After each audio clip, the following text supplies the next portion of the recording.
नमस्कार, DND news पे आपका स्वागत है। मैं हूं आपके साथ प्रवीण। हमारे साथ इस वक्त मौजूद है सतीश कुमार, विधायक हैं हमारे।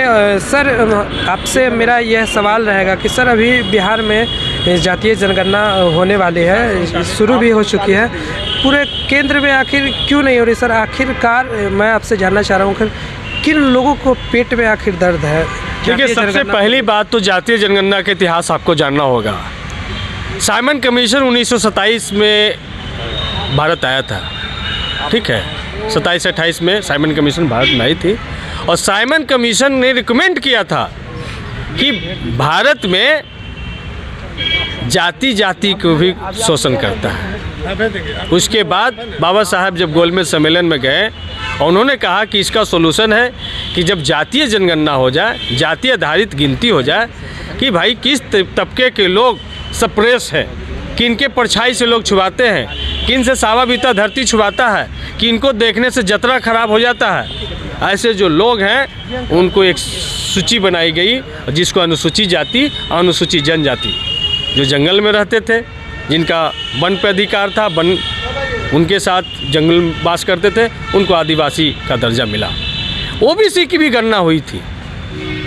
ओबीसी की आबादी उस समय 52% थी, लेकिन ओबीसी को जब मंडल कमीशन का रिपोर्ट लागू हुआ 1990 में, तो 52% आबादी रहने के बावजूद मिला आरक्षण कितना? 27%। तो 27% मतलब कि उस समय 1931 में 15% अनुसूचित जाति की आबादी थी, तो 15% आरक्षण पूरे देश में लागू हुआ उनके लिए। 7.5% अनुसूचित जनजाति की आबादी था, 7.5% उनके लागू हुआ।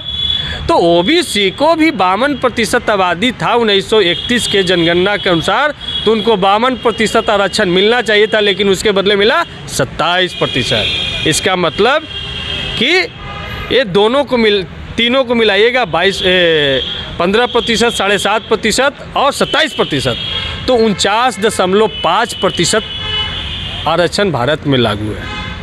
अभी मोदी जी ने 10% आर्थिक रूप से जो ऊंची जाति में जो पिछड़े हुए लोग हैं उनको भी आरक्षण दिया। तो सर, ये जो जातीय जनगणना का जो पूरा ये महकमा है सर, मतलब इससे मतलब आखिरकार किन लोगों को दिक्कत हो रहा है? वही तो हम बताना चाह रहे हैं, उसी को तो समझ लीजिए। तो इसका मतलब कि भारत में अब जो कोर्ट ने एक व्यवस्था दे दी कि आप कैटेगरी में फॉर्म भरेंगे तो आपका रिजल्ट कैटेगरी में होगा, चाहे ना कल्पित बीरबल जैसे आप 1 नंबर पे जेई में आ जाए, लेकिन आपका रिजल्ट कैटेगरी में होगा। तो इसका मतलब कि 49.5% आरक्षण भारत के 90% लोगों का है, और जिनकी आबादी 10% इस देश में है, क्योंकि उनके बीच में शिक्षा बढ़ा, उनके बीच में तमाम वो साधन संसाधन बढ़े जिससे वो परिवार नियोजन करा सकते थे। तो इसलिए उनकी आबादी इस बहुजनों के अपेक्षा कम बढ़ी, इनका आबादी ज़्यादा बढ़ा। तो इसलिए इनकी आबादी 90% और उधर 10%। अब 10% वाले को आरक्षण मिला 50.5%। इसको हम ऐसे समझा देते हैं कि भैया 100 लोग हैं हम लोग और 100 रोटी है। एक तरफ 90 लोग को बैठा दिए, उनको खाने के लिए 49.5 रोटी मतलब 50 रोटी बांट दिए, तो एक आदमी कितना रोटी खाएगा? आधा रोटी खाएगा लगभग। और एक जो 50 रोटी बच गया उसमें 10 लोगों को बैठा दिए, तो एक आदमी कितना रोटी खाएगा? 5 रोटी खाएगा ना। तो एक आदमी आधा रोटी खाएगा, एक आदमी 5 रोटी खाएगा। तो भैया, जब यहाँ पर बात हो रही कि जातीय जनगणना लागू हो जाएगा और जातीय जनगणना के बाद जब रिपोर्ट आएगा, तो भैया जिसकी जितना संख्या भारी उसकी उतनी हिस्सेदारी तय हो जाएगा। तो जो 5 रोटी खा रहे हैं उनको तो पेट में दर्द होगा ना। इसका मतलब है कि आप 1 रोटी खाएंगे तो 10 रोटी खाएगा। इसका मतलब साफ साफ है कि इनके 1 लोग को नौकरी लगेगा तो इनके 10 लोग को नौकरी लगेगा। ये है आरक्षण का असली खेल भैया। इस खेल को जातीय जनगणना पर्दाफाश करने जा रहा है।